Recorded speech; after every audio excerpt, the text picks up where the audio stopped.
আলুর দম হচ্ছে। আলু ভাজি ভেজে নিচ্ছি, জিরা শুকনো লঙ্কা তেজপাতা ফোড়ন দিয়েছি। আলুটাকে এখন ভালো করে একটু ভেজে নেব, একবারেই করবো, আলাদা করে ভাজিনি আর।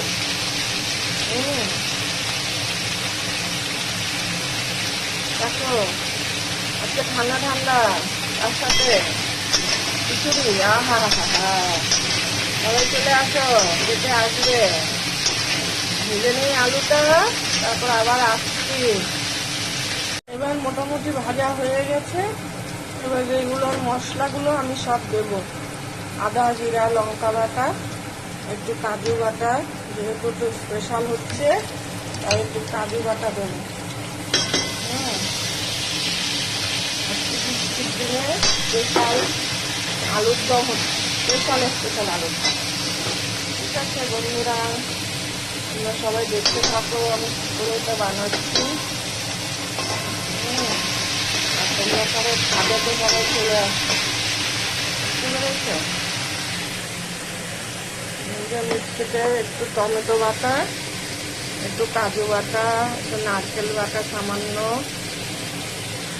একটু আদা দিলাম। ভালো করে আলুর সাথে কষাবো, যতক্ষণ না তেল ছেড়ে আসে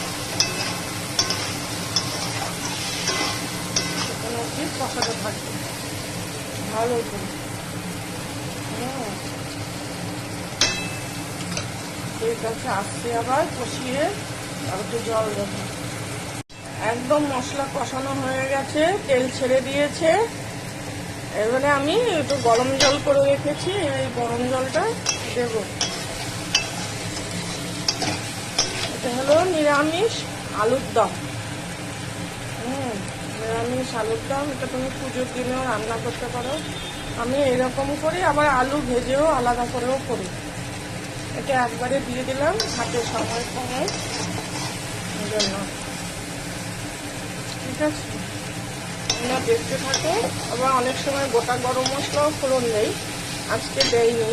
এক একদিন দেই, আবার এক একদিন দেই না, একটু অন্যরকম আজকে। দেখতে থাকো। দেখো তেল ছেড়ে এসছে এখন, দেখেছো তেল ছেড়ে এসছে। এখন এই গরম জল দেবো। মোটামুটি আলু সিদ্ধই হয়ে গেছে, মশলাটাকে ভালো করে কষিয়ে নিতে হবে। আসো, খাবে তো চলে আসো সবাই, সবাই চলে আসো। খিচুড়ির সাথে কষা কষা আলুর দম, আহা হা হা, ঠিক খাবে সবাই চলে আসো। এবারে গরম জল দেবো, দিয়ে সামান্য একটু ফুটাবো, তো মাখা করবো, এবার নামিয়ে দেবো।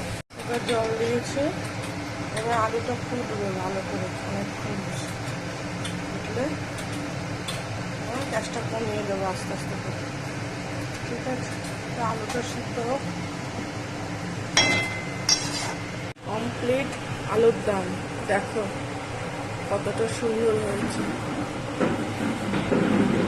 নামিয়ে দিলাম ঘি আর গরম মশলা দিয়ে, এই পর্যায়ে এসে নামিয়ে দিই।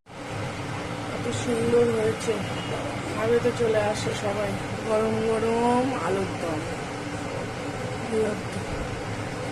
ঠিক আছে, টাটা। আলুর দমের রেসিপি সবাই পেয়ে যাবে।